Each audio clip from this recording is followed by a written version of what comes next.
Welcome to hit TV. నేను మీ నిర్మల. ప్రస్తుతం మన హిట్ టీవీ స్టూడియోలో మాత్రం ఇప్పుడు మన ముందు ఉన్నారు భవానీ త్రివేది గారు. మరి కాంగ్రెస్ సీనియర్ నాయకురాలని కూడా చెప్పొచ్చు. అలాగే మహాత్మా గాంధీ సేవలలో ఎప్పుడు నిమగ్నమై ఉంటారు. తను ఆ సేవలోనే తను కొనసాగుతూనే ఉంటారు. ఎందుకు అంటే ఈరోజు మన హిట్ టీవీ స్టూడియోలో ఉన్నారు. మన కేసీఆర్ గారు మహాసభ పెట్టారు. బీఆర్ఎస్ పార్టీ 25 సంవత్సరాలు పూర్తి చేసుకున్న సందర్భంగా వరంగల్లో నిర్వహించిన ఆ మహాసభలో చాలా అంటే చాలా రకాలుగా కొన్ని వ్యాఖ్యలు వినిపించాయి. అది కేటీఆర్ కావచ్చు, కేసీఆర్ కావచ్చు, అలాగే హరీష్ రావు కావచ్చు. ఎందుకంటే కాంగ్రెస్ నాయకుల, కాంగ్రెస్ కార్యకర్తల మనోభావాలు దెబ్బతినేలాగా ఉన్నాయి అని చెప్పేసి వాళ్ళ భావోద్వేగాలు వ్యక్తం చేస్తూ ఉన్నారు. అదేవిధంగా మరి ఆ విషయాలపైనే మనం క్లారిటీ తీసుకోవడానికి ఇప్పుడు మన ముందు ఉన్నారు భవానీ గారు. నమస్తే మేడం. నమస్తే. ఎలా ఉన్నారు? బాగున్నారా? బాగున్నారు. ఇటు చూస్తే కాంగ్రెస్ కార్యకర్తలు కావచ్చు, నాయకులు కావచ్చు, అందరూ కూడా నిప్పుల మీద ఉప్పేస్తే ఎలా చిటపట్లాడతారో అట్లా ఆడుతున్నారు. అటు చూస్తే బీఆర్ఎస్ వాళ్ళు ఏమో కౌంటర్కి కౌంటర్ ఇచ్చేస్తూ ఇక్కడ ఒక ప్రెస్ మీట్ అయిపోగానే అక్కడ మళ్ళీ బీఆర్ఎస్ భవన్లో ఇంకో ప్రెస్ మీట్, ఒకరి మీద ఒకరు కౌంటర్లు వేసుకుంటూ ప్రజలని కన్ఫ్యూజ్ చేయడం. ఇది ప్రజలను కన్ఫ్యూజ్ చేయడం. ఎందుకంటే ప్రజలకు కూడా అనుమానాలు వస్తున్నాయి. ప్రజలను కన్ఫ్యూజ్ చేయడం అన్నమాట. ఎవరు చేస్తున్నారు ఇది? ప్రతిపక్షమే చేయగలుగుతుంది, వేరే వాళ్ళు ఎందుకు చేస్తారు? ప్రభుత్వం కాదంటారు. ప్రభుత్వం కాదు, ప్రభుత్వానికి అంత పని లేదు, చేయాల్సిన పని. అంటే ఇప్పుడు మరి ప్రతిపక్షాలు కూడా అంటున్నాయి కదక్క, ప్రభుత్వము ప్రజల మైండ్ ని డైవర్షన్ చేసి వాళ్ళను అయోమయ పరిస్థితికి గురి చేయడానికి ఒక సమస్య తర్వాత ఒక సమస్యను డైవర్ట్ చేయడానికి ఇంకొకటి సృష్టిస్తూ పోతున్నారు అని చెప్పేసి ప్రజలను మభ్య పెడుతున్నారు అంటారు. ప్రజలని మభ్య పెడుతుంది ప్రభుత్వం అని అంటే కేసీఆర్ కాదు, 10 సంవత్సరాలు ఏం చేశారు అదే చేశారు. కేసీఆర్ గారు 10 సంవత్సరాలు అదే పని చేశారు. ఇచ్చిన కాంగ్రెస్ నాయకురాలు సోనియా గాంధీ గారు ఇచ్చిన తెలంగాణ తల్లిని ఇవాళ అవమానించడం ఎంతవరకు కరెక్టు? నేను పులి నోట్లో తల పెడితేనే కాంగ్రెస్ పార్టీ సోనియా గారు ఇచ్చారు అని చెప్పడం చాలా తప్పు. 1200 మంది స్టూడెంట్స్ చనిపోతున్నారు, పిల్లలు చనిపోతున్నారు కాబట్టి ఇచ్చింది. అందులో నాకు ఆంధ్రాలో నా సీట్లు రాకపోయినా పర్వాలేదు, ఆంధ్రాని కోల్పోయింది కాంగ్రెస్ పార్టీ, అయినా కానీ సోనియా గాంధీ గారు తెలంగాణ ఇచ్చారు. కానీ చాలాసార్లు చాలా వ్యాఖ్యలు వినిపించాక ఇక్కడ ఏమని అంటే కూడా లేదు, సోనియమ్మ గారు మరి బీఆర్ఎస్ పార్టీని కాంగ్రెస్ లో విలీనం చేస్తా అని ఒప్పందం చేసుకుంటేనే ఇచ్చారు, ప్రాణాలు కోల్పోతున్నారని కాదు అని చెప్పి లేదు. ఈయన పోయి కాళ్ళ మీద పడి అమ్మా నువ్వు తెలంగాణ ఇస్తే మేము మీ పార్టీలో విలీనం చేస్తాము అని చెప్పి నమ్మక ద్రోహం చేసిన కేసీఆర్. కాళ్ళు పట్టుకున్నారు అని మీరంటున్నారు, కానీ కేసీఆర్ మొన్న కూడా చెప్పడం జరిగింది, గూగుల్లో ఫోటోస్ కూడా పట్టుకొని ఉద్యమకారులందరం కూడా పోరాడి 2 సార్లు సోనియమ్మ ఈడికి వచ్చి ఇస్తానని చెప్పి మళ్ళా మాట మార్చి తిరిగి వెళ్ళిపోతే నేను ఢిల్లీకి వెళ్ళి పీక పట్టుకొని మెడలు వంచి. అంత సీన్ లేదు. పీక పట్టుకోవడానికి అక్కడ ఆమె ఉన్న సెక్యూరిటీ వాళ్ళు ఆమె దగ్గర కూడా పోనివ్వరు. నువ్వు పీక పట్టుకుంటా అంటే ముందే నిన్ను షూట్ చేస్తారు. కేసీఆర్ ని పోనివ్వరు. అవును మరి, అంతే కదా. మరి పోనీయకపోతే నేను అందుకే చెప్తున్నా కదా, ఆమె దగ్గర ఉన్న సెక్యూరిటీ వాళ్ళు ఆమె పీక పట్టుకుంటా అంటే ఎవడన్నా పంపిస్తాడా? ఇప్పుడు నిన్నైనా నన్నైనా నా సెక్యూరిటీ అయినా సరే నా దగ్గరకు వస్తున్నాడు, నన్ను ఏదైనా చేయడానికి వస్తున్నాడు అంటే ఊరుకుంటారా? ఊరుకోరు కదా. నీకు నాలుకకి నరం లేదని చెప్పి ఇష్టం వచ్చినట్టు మాట్లాడితే ఎట్లా? నాలుకకి నరం లేని కేసీఆర్ కదా, కాబట్టి మాట్లాడతాడు. అంటే వాళ్ళు అడిగినాయి తప్ప ప్రజలకు ఇచ్చిన హామీలు అన్ని విధాలుగా చేస్తాం. ఒక్కటి కూడా ప్రజలకు ఇచ్చిన హామీ తప్పకుండా తూచా తప్పకుండా చేస్తాం. కేసీఆర్ ప్రభుత్వంలోకి రాగానే కొడుకు కేటీఆర్ అన్నాడు, మేం పాకుతున్నాము, మేము నడుస్తున్నాము, మేము ఇప్పుడే వచ్చాము, ప్రభుత్వంలోకి ఇప్పుడే వచ్చాము, ఇన్ని మాటలు మాట్లాడినాడు. 1.5 సంవత్సరాల 2 సంవత్సరాల వరకు కూడా ఇదే మాట్లాడాడు. ఇవాళ కేసీఆర్ వచ్చేసేసి నేను 1.5 సంవత్సరం అయింది ఏం చేయలేదు రేవంత్ రెడ్డి అని అంటే కుదరదు కదా. మేము ఉద్యోగాలు కూడా ఇచ్చాం కదా, ఆయన ఉద్యోగాలు ఇవ్వలేదు కదా, గొర్రెలు బర్రెలను ఇచ్చి చదువుకోమని చెప్పాడు కదా. అంటే ఇప్పుడు ఆ ఉద్యోగాలు కూడా గత ప్రభుత్వంలో ఉన్నప్పుడు రిలీజ్ చేసిన ఉద్యోగాలే కదా, అవన్నీ కూడా అమలు చేశారు. అవి ఇప్పుడు అమలు చేసా అంటే ఇవ్వడం మెయిన్ కదా, వాళ్ళకి బతుకు తెరగడం ఇవ్వడం మెయిన్. నువ్వు లెటర్ రాసి ఇస్తానని చెప్పి పక్కన పెడితే కుదరదు కదా. నేను జీవో పాస్ చేశానని చెప్పి పక్కన పెడితే కుదరదు కదా.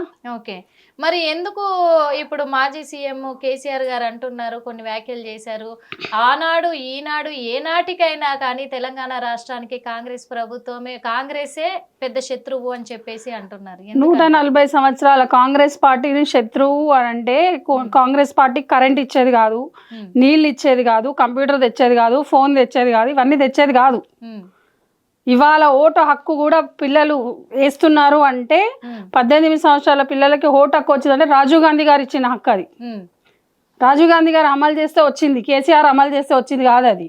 ఓటు హక్కు అనేది 18 years కి ఓటు వేయాలి పిల్లలు అని చెప్పేసి రాజీవ్ గాంధీ గారు ఇచ్చిన హక్కు అది. రాజీవ్ గాంధీ గారు ఇచ్చిన హక్కు అది. ఓకే, మరి ఇప్పుడు రాజీవ్ గాంధీ గారు ఇచ్చిన హక్కు అయితే ఈ హక్కును సద్వినియోగం చేసుకోవట్లేదు మరి కాంగ్రెస్ ప్రభుత్వం అంటున్నారు. ఎక్కడ అలాంటి పొరపాటు ఎక్కడా జరగట్లేదు మా దగ్గర. మరి క్షమాపణ ఎందుకు కోరుతున్నారు కేసీఆర్ని క్షమాపణ ఎందుకు కోరుతున్నారు? అంటే క్షమాపణ చెప్పాలి అని ఎందుకు అడుగుతున్నారు? చెప్పాలి అంటే మా అమ్మని, తెలంగాణ తల్లిని ఇష్టం వచ్చినట్టుగా మాట్లాడితే ఎవరెందుకు ఊరుకుంటారు? ఎవరు తెలంగాణ తల్లి? ఎవరు తెలంగాణ? సోనియా గాంధీ గారిని మేము, ఆమె తెలంగాణ ఇచ్చింది కాబట్టి మేము తెలంగాణ తల్లిగా భావిస్తాం. కాబట్టి తనని అనడం తప్పు. ఆయన ఇష్టం వచ్చినట్టు నేను పీక పట్టుకుంటా, మేము మెడలోంచి తెచ్చినామంటే నువ్వు మెడలోంచి తేవడానికి నువ్వెవరు అసలు? ఆమె అనుకుంటేనే కదా ఇస్తుంది. ఆమె అనుకుంది నా పిల్లలు బాధపడద్దు, నాకు ఒక రాష్ట్రం పోయినా పర్వాలేదు అనుకొని ఇచ్చింది కాబట్టి ఇవాళ తెలంగాణ వచ్చింది. లేకపోతే తెలంగాణ ఎక్కడ వచ్చేది? ఆంధ్రప్రదేశ్ ఉండేది శుభ్రంగా. అంటే దానికి ఇప్పుడు మరి కేసీఆర్ గారు క్షమాపణ చెప్పాలి అంటున్నారా? క్షమాపణ అంటే ఆమెను తప్పుగా మాట్లాడితే ఖచ్చితంగా క్షమాపణ చెప్పాల్సింది. తప్పుగా మాట్లాడినందుకు క్షమాపణ ఖచ్చితంగా చెప్పాల్సిందే అంటున్నారు. ఎందుకంటే ఇప్పుడు చూస్తున్నాం ఆడవాళ్ళకంటూ గౌరవం లేదా? ఇష్టం వచ్చినట్టు మాట్లాడమేనా? ఆడవాళ్ళకి గౌరవం లేదు అని మీరు అనేది కూడా ఓకే, వాళ్ళు ఇష్టం వచ్చినట్టు మాట్లాడడం కాదు అలా అని చెప్పేసి ఇక్కడ కూడా కాంగ్రెస్ లో కూడా చాలా మంది అగౌరవంగా మాట్లాడడం కూడా జరిగింది. ఆడవాళ్ళని అరెస్ట్ చేయించడం కూడా జరిగింది, ఒక జర్నలిస్టులను కూడా. దాని మీద కూడా వాళ్ళు మాట్లాడారు, మహాసభలో కూడా మాట్లాడారు, మీరు కూడా వినే ఉంటారు. అంటే అది ఎంతవరకు కరెక్ట్ అంటారు? జర్నలిస్టులని అరెస్ట్ చేయించారు అని అంటే అది జర్నలిస్ట్ అని కావాలని కాదు కదా, ఏదో సందర్భంలో జరుగుంటుంది అది. అంతేగాని కావాల్సుకొని అయితే ఎవరు అరెస్ట్ చేయించారు కదా. ఎవరైతే అరెస్ట్ చేయించారు కాబట్టి వాళ్ళు తప్పు చేయించారంటారు, అరెస్ట్ చేయించారు. అది చేయించాలని చేయించింది కాదు అది. ఇక్కడ ఇంకొకటి కూడా ప్రజల క్వశ్చన్ అడుగుతున్నా నేను ఇప్పుడు. ప్రతిపక్షాలది అడగట్లేదు, ప్రజలది మాత్రమే అడుగుతున్నా. చెప్పండి. కాంగ్రెస్ పార్టీ ప్రభుత్వ అధికారంలో ఉంది ఇప్పుడు. అవును. ప్రతిపక్షాల్లో బీజేపీ ఉంది, ఇక్కడ బీఆర్ఎస్ ఉంది. ఇప్పుడు ప్రతిపక్షాలేమో ప్రభుత్వం మీద పడుతున్నారు, ప్రభుత్వం ఏమో ప్రతిపక్షాల మీద పడ్డమే సరిపోతుంది. ఇప్పుడు ప్రజల్ని ఏం చేయదలుచుకుంది ప్రభుత్వము అసలు? ఎందుకంటే ప్రజల్ని పట్టించుకోవడమే మానేశారు అందరు కలిసి. ఎక్కడ పోతుంది తెలంగాణ రాజకీయం అని అడుగుతున్నారు. ఎక్కడికి పోవట్లేదు. ఆల్రెడీ ప్రజలకు చేయాల్సిన రైతు బంధు చేశారు, అన్నీ చేశారు. ఇంకా పోర్టల్స్ ఓపెన్ అవుతున్నాయి, రేషన్ కార్డ్స్ డిస్ట్రిబ్యూట్ చేస్తున్నారు. రేషన్ కార్డ్స్ కూడా ఇంతకుముందు pink card and white card ఉండేది, గ్రీన్ కార్డ్ ఉండేది. ఇప్పుడు గ్రీన్ తీసేసి ఓన్లీ వైట్ అండ్ పింక్ తీసేసి ఓన్లీ గ్రీన్ అండ్ వైట్ పెడుతున్నారు. ఇప్పుడు అవి కూడా డిస్ట్రిబ్యూట్ అవుతాయి. పోర్టల్ కూడా ఓపెన్ చేస్తున్నారు, ఇంకా పోర్టల్ ఓపెన్ కాలేదు. డబల్ బెడ్రూమ్ పోర్టల్ ఓపెన్ కావాలి. భూమి పోర్టల్ ఓపెన్ అయింది. అయితే డబుల్ బెడ్రూమ్ అన్నారు కాబట్టి అడుగుతున్నాను, ఎందుకంటే కేసీఆర్ కూడా అన్నారు, కేటీఆర్ అన్నారు, హరీష్ రావు అందరు అన్నారు డబుల్ బెడ్రూమ్ల పేరుతోటి అంటే ఇందిరమ్మ ఇండ్లకి మార్చేసి మేము కట్టించిన డబుల్ బెడ్రూమ్లనే ఇస్తున్నారు, అది మేము అసలు సహించేది కాదు. ఇక్కడ మా డబుల్ బెడ్రూమ్లు ఎవరెవరికైతే ఇవ్వాలో వాళ్ళకి ఇచ్చేసిన తర్వాతే మళ్ళీ మీరు ఇందిరమ్మ పథకాన్ని కూడా నెరవేరిస్తే బాగుంటుంది ఇందిరమ్మ ఇండ్లది, అంతేగాని ఈ ఇండ్లకి మీరు రంగులు పులిమి అవి ఇందిరమ్మ ఇండ్ల కింద మార్చి ఇస్తే అది మేము ఊరుకునే ప్రసక్తి. మీకు ఒక విషయం చెప్తా, ప్రజల డబ్బు ప్రజల ఇండ్లు అవి. కేసీఆర్ నాన్న స్థలం కాదు, ఇటు మా నాన్న స్థలం కాదు, అర్థమైందా? అది ప్రజల స్థలము, గవర్నమెంట్ హక్కు అంటేనే ప్రజలది. ఓకే, ప్రజల స్థలాన్ని ప్రజల ఇండ్లని ప్రజలకి అప్పచెప్తున్నాం. పథకం పేరు అంటారంటే అది ఏ గవర్నమెంట్ ఉంటే ఆ గవర్నమెంట్ పేరు వస్తుంది, అంతకు మించి ఏమీ రాదు. ఇప్పుడు హుస్సేన్ సాగర్ దగ్గర ఉన్న వాళ్ళందరికీ ఇచ్చారు, డబుల్ బెడ్రూమ్లు ఇచ్చారు, వాళ్ళకి లోన్స్ కూడా ఇచ్చారు. ప్లస్ లోన్స్ ఇచ్చి వ్యాపారాలు పెట్టుకోండి 60,000 వేవర్ కూడా ఇచ్చారు. ఇవన్నీ కేసీఆర్ చేయలేదు కదా. మురికిని వాడలో ఉండి వాళ్ళకి రోగాలు వచ్చే వాళ్ళందరినీ కూడా డబుల్ బెడ్రూమ్స్ కి షిఫ్ట్ చేశారు. వాళ్ళందరూ సంతోషంగా హ్యాపీగా డబుల్ బెడ్రూమ్లలో ఉన్నారు.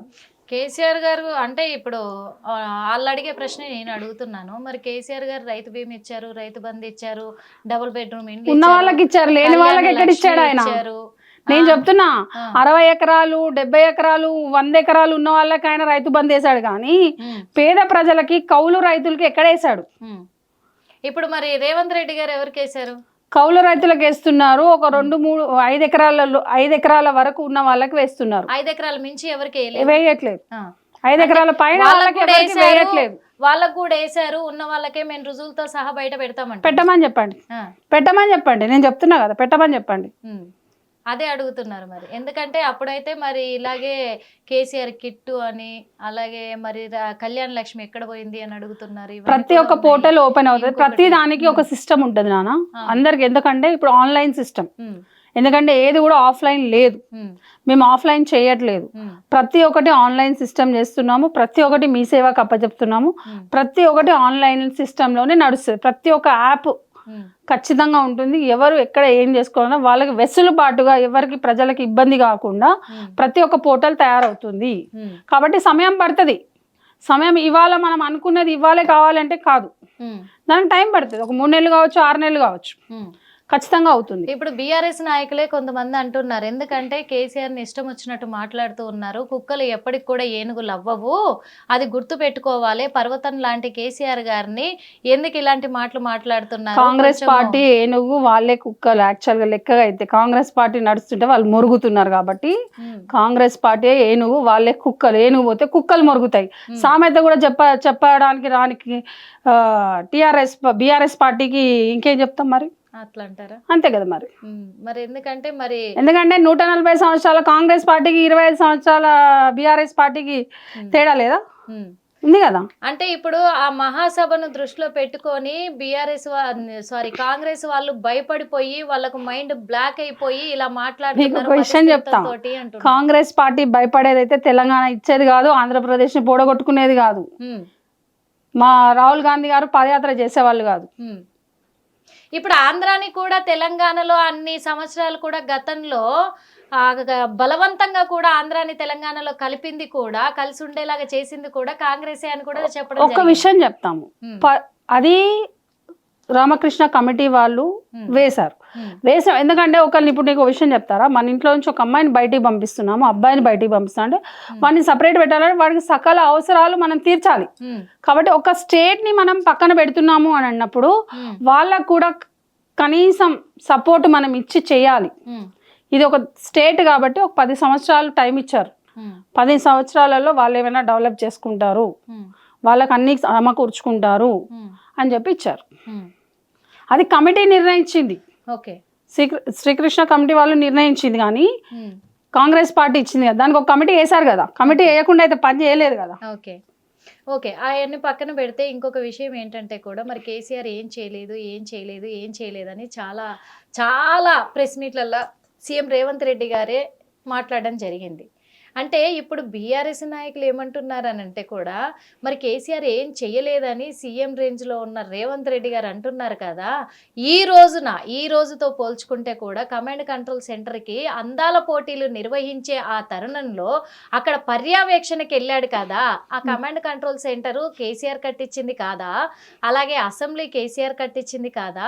కేసీఆర్ కట్టించిన ప్రతి ఒక్క దాంట్లో భోగాలు అనుభవిస్తూ కూర్చున్న సీఎం రేవంత్ రెడ్డి గారు మరి అందాల పోటీలో ఆయన ఏమన్నా పాల్గొంటున్నారా ఏంటి? అక్కడికి ఎందుకు వెళ్ళారు? ఏం కట్టియకపోతే ఏం చెయ్యకపోతే అంటున్నారు. సెక్రటరియట్ ని వాస్తు అని చెప్పి కూలగొట్టి కట్టించాడు. ఆ సెక్రటరియట్ కట్టించే బదులు ప్రజలు చాలా మంది బాగుపడే వాళ్ళ డబ్బులు పెడితే, అన్ని కోట్లు పెడితే కొన్ని పేద కుటుంబాలు మంచి లైఫ్ సెటిల్ అయ్యేది. ఎందుకు కట్టించావు? కట్టకపోయినా నడిచేది. కట్టించి మేము కట్టించామని చెప్పడం ఎందుకు? ఆ డబ్బులు పెడితే చాలా కుటుంబాలు, ఎంతో మంది ఎడ్యుకేషన్ వచ్చేది. ఎడ్యుకేషన్ లోన్స్ ఇవ్వలేదు, ఎస్సీ బీసీ లోన్స్ ఇవ్వలేదు. ఏంటంటే ఒక ఎస్సీ లోన్ ఒకటి పెట్టి 10 లక్షలు ఇస్తున్నా నేను అని చెప్పి పెట్టాడు తప్పితే బీసీలకు లోన్లు లేవు. బీసీలు ఎక్కడ పోయారు? డ్రైవర్ కమ్ ఓనర్ ఎక్కడ పోయాడు? ఏ లోన్స్ ఇవ్వలేదు. ఇంతకుముందు కాంగ్రెస్ పార్టీ ఉన్నప్పుడు ఈ లోన్స్ అన్నీ ఉన్నాయి కదా. ఇప్పుడు ఎందుకు లేవు మరి 10 సంవత్సరాలు ఎందుకు ఇవ్వలేదు? ఉట్టి 10 లక్షలు ఉట్టి వాళ్ళకి ఎస్సీ వాళ్ళకి ఇస్తే సరిపోతుందా? సరిపోదు కదా, అందరికీ ఇవ్వాలి. ఇప్పుడు కులగణన చేస్తున్నాము, ఎందుకు చేస్తున్నాము? ప్రతి ఒక్కరికి ప్రతి ఒక్కటి కరెక్ట్గా రావాలి, ఎవరి కోటా వాళ్ళకి రావాలనే కదా చేసేది కులగణన. ఇవాళ కులగణన దానికే చేస్తున్నాం కదా. ఇప్పుడు రేవంత్ రెడ్డి గారు ఎందుకు వెళ్ళి పర్యటిస్తున్నారు అని అంటున్నారు.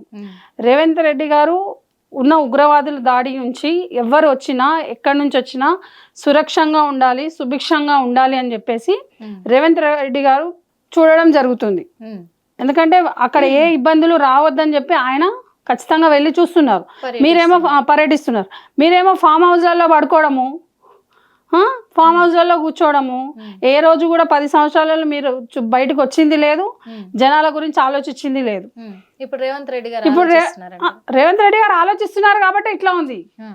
రేవంత్ రెడ్డి గారు ఆలోచించకపోతే ఇంకోలా ఉండేది. మరి ఇప్పుడు మీరు చెప్పారు ఉగ్రవాదుల దాడి అన్నారు కాబట్టి నేను ఈ పాయింట్ అడగాల్సి వస్తుంది. ఎందుకంటే మరి ఈ ఉగ్రవాదుల దాడి నుంచి రక్షించాలి అని చెప్పేసి అందుకు ఎక్కడ ఎలాంటి పర్యాయాలు ఎదుర్కోకూడదు అని చెప్పేసి కూడా ఎక్కడి నుంచి దాడి చేస్తారో తెలియదు అని మోడీ గారు కూడా కేంద్ర ప్రభుత్వం నుంచి అన్ని రాష్ట్రాలకు ఆదేశాలు జారీ చేశారు. కొన్ని టూరిస్ట్ ప్లేస్లు ఉన్నాయి, ఎక్కువగా క్రౌడ్ ఉండే ప్లేస్లలో ఉండకూడదు జనాలు కొన్ని రోజుల వరకు అని చెప్పారు. ఎందుకు ఉండకూడదు అంటే కూడా మన రాష్ట్రాల నుంచి పాకిస్తానీలు ఎక్కడెక్కడ ఉన్నారో వాళ్ళను వాళ్ళ పాకిస్తాన్కి వాళ్ళ దేశానికి పంపించాలనే ఇదిలోనే ఉన్నారు. కాబట్టి ఆ కోపంతో ఎక్కడైనా బాంబ్ బ్లాస్ట్ చేయొచ్చు అనే ఉద్దేశంతో ఆయన ఆదేశాలు జారీ చేశారు. ప్రజలు చాలా అప్రమత్తంగా ఉండాలని అది దృష్టిలో పెట్టుకొని చేస్తున్నారు అంటున్నారు కదా. ఇంకోటి బీజేపీ అని కాకుండా పిఎం గారు ఇచ్చిన ఆదేశాల మేరకు ఎక్కడెక్కడైతే ఈ పాకిస్తాన్ వాళ్ళు ఉన్నారో వాళ్ళని వాళ్ళ దేశాలకు తరలించాలని చెప్పేసి ఎవరికైతే గ్రీన్ కార్డ్స్ ఉన్నాయో వాళ్ళందరూ వాళ్ళ స్టేట్ కి వెళ్ళాలని చెప్పేసి ముమ్మరం చేస్తున్నారు. అదే ఈ రోజు డెడ్ లైన్ కూడా ఇవాళ డెడ్ లైన్ కాబట్టి ముమ్మరం చేస్తున్నారు. కరెక్టే. కాకపోతే ఆ రోజుది పోల్చుకున్నా ఈ రోజుతో పోల్చుకున్నా కానీ ఎప్పుడైనా కాంగ్రెస్ ప్రభుత్వం ఉన్నప్పుడే బాంబ్ బ్లాస్టులు జరుగుతున్నాయి, ఉగ్రవాదుల దాడులు జరుగుతున్నాయి. దాడులు జరుగుతున్నాయి అంటే ప్రతిపక్షాలే చేస్తున్నాయేమో, ప్రతిపక్షాలు చేస్తున్నాయి అంతే మరిగా వాళ్ళు ఎట్లా జరిపిస్తారు అంతే. మరి కాంగ్రెస్ పార్టీ ఉన్నప్పుడే జరుగుతున్నాయి అంటే ప్రతిపక్షం వాళ్ళు ఏదైనా చేస్తేనే కదా, లేకపోతే మాకు అవసరం ఉంటే చేస్తామా, లేకపోతే మేము ఇందిరాగాంధీ గారిని చంపుకుంటామా, రాజీవ్ గాంధీ గారిని చంపుకుంటామా? మేమైతే బలిచ్చిన వాళ్ళమే కదా. రాజీవ్ గాంధీ గారు ఇందిరాగాంధీ గారు బాంబ్ బ్లాస్ట్ లోనే కదా చనిపోయింది. మేము చంపమని చెప్పామా ఎవరన్నా? చెప్పలేదు కదా. రాజశేఖర్ రెడ్డి గారు కూడా బాంబ్ బ్లాస్ట్ లో చనిపోయారు. మరి ఆ రోజున 1960వ సంవత్సరంలో మహాత్మా గాంధీ నెహ్రూకి ఆదేశాలు ఇవ్వకపోతే, నెహ్రూ గారు ఆ సంతకం పెట్టకపోతే ఈ ఉగ్రవాదులు ఈ ముస్లింలు అనేవాళ్ళు మన దేశంలో ఉండేవాళ్ళు కాదు కదా. ముస్లింస్ అందరూ ఉగ్రవాదులు కాదు కదా. ముస్లింస్ అందరూ ఉగ్రవాదులు కాదు, అందరూ దొంగలు కాదు. నేను కూడా అందరిని అనట్లేదు. ఎందుకు అంటే ఆయన సంతకం పెట్టినందుకే వచ్చారా తప్పు. ఎందుకు అంటే పాకిస్తానీలు ఇక్కడ ఉండే వాళ్ళు ఉండొచ్చు, వెళ్ళిపోయే వాళ్ళు వెళ్ళిపోవచ్చు అని చెప్పేసి కూడా అప్పుడు సంతకంతో సహా వాళ్ళు అగ్రిమెంట్ చేసి ఇచ్చి ఇవ్వడం వల్ల ఎవరిని మనం వెళ్ళిపో అని చెప్పి తోసేయలేము కదమ్మా. ఇప్పుడు ఆంధ్ర వాళ్ళు ఉన్నారు మన దగ్గర, మనల్ని మీరు వెళ్ళిపోండి అని తోసేయలేం కదా. ఇప్పుడు తోసేయకపోతేనే కదా మన దేశ ప్రజల్ని బలి తీసుకుంటున్నారు. తోసేయకపోతే బలి తీసుకుంటున్నారు అంటే అట్లాంటి వాళ్ళని చూసి వాళ్ళని అరెస్ట్ చేసి లేదా వాళ్ళ దేశానికన్నా పంపిస్తాం.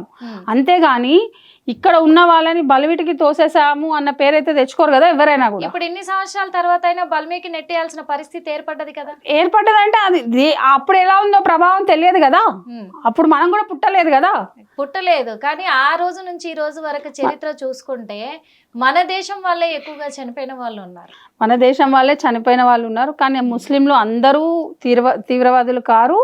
కాబట్టి మనం కూడా అన్ని ఎందుకంటే ఈ పరీక్షించి ఎవరు ఎలాంటి వాళ్ళు అనేది చూసుకొని ప్రజలే పెడుతున్నారు ఈ కామెంట్లు. ఆనాడు మహాత్మా గాంధీ ఈ తప్పు చెయ్యకపోయినుంటే ఈ రోజు మన భారతదేశం ఇలా అయ్యేది కాదు కదా అని ప్రజలు కామెంట్లు పెడుతున్నారు. అందుకు కాంగ్రెస్ ప్రభుత్వం ఖచ్చితంగా సమాధానం చెప్పుకోవాలి. ఈ రోజు కాంగ్రెస్ ప్రభుత్వం సమాధానం చెప్పాలంటే నేను అందుకే చెప్తున్నా కదా, బలిమిటికి ఎవరిని బయటికి తోసేయకపోతే ఇక్కడ మన దేశ ప్రజలది. ఇప్పుడు ఆంధ్ర వాళ్ళని తోసేస్తే వెళ్ళిపోతారా తెలంగాణ తోసేసాం కాబట్టి వెళ్ళిపోయారు. ఎంతమంది లేరు ఇక్కడ ఉన్నారు ఆంధ్ర సెక్యులర్స్ ఎంతమంది. అట్లాగే అప్పుడు పాకిస్తానీ వాళ్ళు కూడా ఇక్కడ బతికే వాళ్ళు భారతదేశంలో. ఇప్పుడు ఆంధ్ర వాళ్ళు ఎట్లా బతుకుతున్నారో అప్పుడు కూడా పాకిస్తానీ వాళ్ళు బతుకుతున్నారు. కాబట్టి మన భారతీయులకు ఏంటంటే ఎవరిని హట్ చేయకూడదు కాబట్టి ఆ వెసులుబాటు ఇచ్చారు అప్పుడు. అంతే తప్పితే కావాల్సుకొని వీళ్ళు ఏదో చేయాలి ఇక్కడ అని చెప్పి ఎవరికి ఇవ్వలేదు. మరి ఇప్పుడు అంతమంది అంటే దాదాపు 48 మందిని హతమార్చారు ఉగ్రవాదులు అయితే. నిజంగా అది చాలా చాలా బాధాకరం, బాధాకరము. అది ఘోరాతి ఘోరమైన దారుణమైన సంఘటన అని కూడా చెప్పుకోవచ్చు. ఒక భయంకరమైన వాతావరణం ఇది ఎప్పటికీ కూడా దేశం అనేది మర్చిపోలేని సంఘటన అని చెప్పుకోవాలి. దీనిపైన మరి మోడీ గారు కూడా ఒక అడుగు ముందుకేసి కూడా ఒక అడిగే కాదు ఆయన ముందు పడేసి ఇప్పుడు కఠిన చర్యలు తీసుకోవాలని కొన్ని చర్యలు కూడా చేపట్టడం జరిగింది. అక్కడ నీళ్లు ఆపేయడము, అలాగే రాకపోకలు ఆపేయడం కానీ, అక్కడ నిత్యావసర వర్కుల అంటే ఎక్కడ ఉగ్రవాదులు ఇంకా మనకు దేశానికి వస్తారు అని చెప్పేసి అది అవన్నీ చేయడం జరిగింది, జరుగుతుంది. ఇంకా మీదట వాళ్ళ మీద పోరుకు కూడా సిద్ధమైంది. మన తెలంగాణ రాష్ట్రాన్ని కాపాడుకునే బాధ్యత మన కాంగ్రెస్ ప్రభుత్వానికి ఉంది. సీఎం గారు ప్రతి ఒక్కటి ఆలోచించి అడిగేస్తారమ్మా, ప్రతి ఒక్కటి చేస్తున్నారు. ఎక్కడ కూడా ఎటువంటి ఇబ్బంది జరగకుండా ప్రతి దగ్గర సెక్యూరిటీ నిర్వహిస్తున్నారు. పోలీస్ వాళ్ళని ఎక్కడ పడితే అక్కడ ముమ్మరం చేస్తున్నారు. ఎక్కడ కూడా ఎటువంటి ఇబ్బందులు రాకూడదని చెప్పి అన్ని విధాలుగా రాష్ట్రంలో చర్యలు చేపడుతున్నారు. ఆ విషయంలో మాత్రం ఈ ఉగ్రవాదుల దాడి నుంచి మాత్రం కాపాడుకునే ప్రయత్నం నిజంగా ప్రభుత్వం చేపడుతుందని ప్రజలకు ఏ విధంగా చెప్పబోతున్నారు, వాళ్ళకి ఏ విధంగా నమ్మకం ఇవ్వబోతున్నారు? ప్రజలకు నేను ఒకటే చెప్తాను, అందరూ చెప్పుడు మాటలు వినకూడదు. ఎందుకనంటే ప్రతి ఒక్కరు చెప్తారు, కానీ మన సీఎం గారు చేసి చూపిస్తారు. కాబట్టి మీరు అందరూ నమ్మకంతో ఉండాలని చెప్పేసి గవర్నమెంట్ మీద కూడా నివాళులు అర్పించిన రోజు కూడా సీఎం గారు కూడా చెప్పడం జరిగింది, ఇది పార్టీలకు అతీతంగా అందరు కలిసి ఏకమై పోరాడాల్సిన సమయం వచ్చింది అన్నారు. మరి ఈ మన తెలంగాణ రాష్ట్రాన్ని, ముఖ్యంగా మన దేశం కోసము మన తెలంగాణ రాష్ట్రాన్ని కాపాడుకోవడానికి ఈ మన రాష్ట్రంలో మరి అందరు ఏకమవుతున్నారంటారా? ఏకమవుతారు. ఎందుకంటే ఒక కష్టం వచ్చిందని అంటే పార్టీలు వేరు కానీ మనుషులం వేరు కాదు కదా. కాబట్టి అందరం ఏకమయ్యే చేస్తాం ఏదైనా కానీ. ఓకే, మరి ఇప్పుడు ప్రతిపక్షాలు కానీ బీఆర్ఎస్ ప్రభుత్వం కానీ కాంగ్రెస్ మీద చేస్తున్న ఎలిగేషన్స్కి మీరు ఏం చెప్పదలుచుకున్నారు? నేను బీఆర్ఎస్ వాళ్ళకి ఒకటే చెప్తాను, వాళ్ళ తప్పులు ఏమున్నాయో అవి చూసుకొని మాట్లాడాలని చెప్తాను. ఎందుకంటే వాళ్ళు చేసిన తప్పులకి ఇవాళ చాలా మంది ఆడపిల్లలు బలి అయిపోయారు. లిక్కర్ రాని కవిత నుంచి చాలా మంది బలి అయిపోయారు. ఇప్పుడు కూడా బ్రాండ్ లిక్కర్ రాని కవిత బ్రాండ్ అది అంతే. ఇంకా ఎందుకంటే ఆడపిల్లలు చాలా మంది లిక్కర్ రాని కవిత బ్రాండ్ పడిపోయింది. మరి కేటీఆర్ గారికి ఏం బ్రాండ్ పడిపోయాయి? కేటీఆర్ గారు పెడదాం ఇక బ్రాండ్. ఒక్కొక్కరికి ఒక్కొక్క బ్రాండ్ పెడుతున్నారు. ఏంటి అసలు దాని అంటే ఇప్పుడు కేటీఆర్ గారు ఏమో తనకి ఏదో బ్రాండ్ పెట్టారు ఆల్రెడీ. హరీష్ రావు గారికి అగ్గిపేట మచ్చ అని పెట్టారు, మరి కేసీఆర్ గారికి ఫామ్ హౌస్ అని పెట్టారు. మరి ఏంటి ఇది అసలు? కేటీఆర్ కి అమెరికా టూరిస్ట్ అని పెడదాం, టూరిస్ట్ అని పెడతారు. ఇదేదో బాగుంది. ఓకే, చివరిగా చెప్పండి, ఉగ్రవాదుల దాడి నుంచి మన రాష్ట్రాన్ని కాపాడుకుంటున్నందుకు మరి కాంగ్రెస్ ప్రభుత్వం కూడా ముందంజ చేస్తున్నందుకు, అదేవిధంగా ప్రభుత్వంతో ప్రతిపక్షాలు కూడా ఏకమవుతాయనే నమ్మకం కూడా కలిగిస్తున్నారు అందరూ కూడా. అన్ని రాజకీయ పార్టీలు కూడా అదే చెప్తున్నారు, ఇది పార్టీలకు అతీతమైంది. ఈరోజు మన దేశాన్ని కాపాడుకునే సమయం మనకు ఆసన్నమైంది. ఖచ్చితంగా అందరూ కూడా దీని పట్ల ఏకీభవించాలి అని కాంగ్రెస్ ప్రభుత్వం కూడా ముందుకెళ్తున్నందుకు మనస్ఫూర్తిగా ధన్యవాదాలు తెలుపుకుంటున్నాను. ముఖ్యంగా ఏంటంటే మరి మోడీ గారు ఆదేశాలు జారీ చేశారు. మా హిట్ టీవీ ద్వారా ప్రజలకు తెలియజేయాల్సింది ఏంటి అంటే కూడా ప్రతి చోట ట్యాంక్ బండ్ కావచ్చు, చార్మినార్ కావచ్చు, బస్ స్టాప్లలో కావచ్చు, హోటల్స్లలో కావచ్చు, టూరిస్ట్ ప్లేస్లు ఏవైతే ఉన్నాయో ఆ ప్లేస్లల్లో కొన్ని రోజుల వరకు ప్రజలు గుంపులుగా ఉండకపోవడమే బెటరు, ఆ ప్లేస్లలో నిలబడకపోవడమే బెటర్. ఎందుకంటే మన తెలంగాణ రాష్ట్రంలో ముఖ్యంగా హైదరాబాదు దేశానికి కూడా మెయిన్ సిటీ అని చెప్తారు. కాబట్టి హైదరాబాద్లో అన్ని దేశాల ప్రజలు ఇక్కడ ఉన్నారు, పాకిస్తానీలు కూడా ఉన్నారు. వాళ్ళకు ఒక డెడ్ లైన్ పెట్టారు, ఈ రోజు వరకే లాస్ట్. మెయిన్గా 1వ తారీఖు లాస్ట్ కాబట్టి ఆ లోపల అందరూ వెళ్ళిపోకపోతే ఖచ్చితంగా మీరు ఏ దాడికైతే పాల్పడ్డారో అంతకంటే దారుణమైన దాడికి మేము పాల్పడి తీరుతాము. భారతీయులం ఇంకా ఊరుకునేదే లేదు, ఒక్కటైపోయాము, అన్ని ఐకమత్యం అయిపోయి ఉన్నాం కాబట్టి ఇక సహించేది లేదు అని చెప్పి గట్టి వార్నింగ్ ఇవ్వడం జరిగింది. కాబట్టి ఈ కోపంతో ఇక్కడ నుంచి వెళ్ళిపోయే ఉద్దేశంతో ఈ పాకిస్తాన్ పాకిస్తానీలు ఎవరైతే ఉన్నారో వాళ్ళు ఎక్కడైనా మళ్ళీ బాంబ్ బ్లాస్ట్లది ప్రయత్నం చేయొచ్చు, ఎందుకంటే గతంలో కూడా జరిగాయి కాబట్టి, ఇప్పుడు కూడా పాల్పడతారు కాబట్టి అందుకు ప్రజలు చాలా అప్రమత్తంగా ఉండి ఇక్కడ రాష్ట్రానికి, ప్రభుత్వానికి అందరికీ కూడా సహకరించాలి, మన రాష్ట్రాన్నే కాదు దేశాన్ని కాపాడుకునే ప్రయత్నం చేయాలి అని చెప్పేసి కూడా మోడీ గారు కోరడం జరిగింది. అలాగే రాష్ట్ర ముఖ్యమంత్రి రేవంత్ రెడ్డి గారు కూడా కోరడం జరిగింది. కాబట్టి అన్ని రాష్ట్రాల ప్రజలు దృష్టిలో పెట్టుకొని అప్రమత్తంగా ఉండి మన భారతీయులేంటో పాకిస్తానీలకు వాళ్లకు అర్థమయ్యేలాగా ఎదురు దెబ్బ తీసి కూడా వాళ్ళను అణిచివేసే ప్రయత్నంలో ముందంజ వేయాలని కోరుకుంటున్నాం. మరో ఇంటర్వ్యూలో మళ్ళీ కలుద్దాం. అప్పటి వరకు చూస్తూనే ఉండండి hit TV. Hit TV app, ఇందులో short news, live news, entertainment shows, movies, digital magazines తో పాటు మీ జిల్లా వార్తలను కూడా ఫ్రీగా చూడొచ్చు. ఇంకెందుకు ఆలస్యం, వెంటనే హిట్ టీవీ యాప్ ని డౌన్లోడ్ చేసుకుని ఫ్రీగా ఎంటర్టైన్మెంట్ పొందండి. Hit TV app. Hit TV app. Please download hit TV app. Hit TV app ని ఫ్రీగా డౌన్లోడ్ చేసుకొని ఎంజాయ్ చేయండి. మీకు నచ్చిన ఎంటర్టైన్మెంట్ కోసం హిట్ టీవీ యాప్ ని ఫ్రీగా డౌన్లోడ్ చేసుకొని ఎంజాయ్ చేయండి. హిట్ టీవీ యాప్ ని డౌన్లోడ్ చేసుకుని ఆస్వాదించండి, ఆశీర్వదించండి. ఇంతమంది సెలబ్రిటీలు హిట్ టీవీ యాప్ ని డౌన్లోడ్ చేసుకోండి అని చెప్తున్నారంటే ఎంత మంచి యాప్ ఆలోచించండి. అమెరికా అమెరికా అమెరికా అమెరికాలో చదవాలనుకునే వాళ్ళకి విశ్వసనీయమైన పేరు మన శౌర్య కన్సల్టెన్సీ. UK లో 1 year masters, UK లో 1 year masters, 2 years work permit up to 5 years visa. Contact Saurya Consultancy. Contact 89851 89851.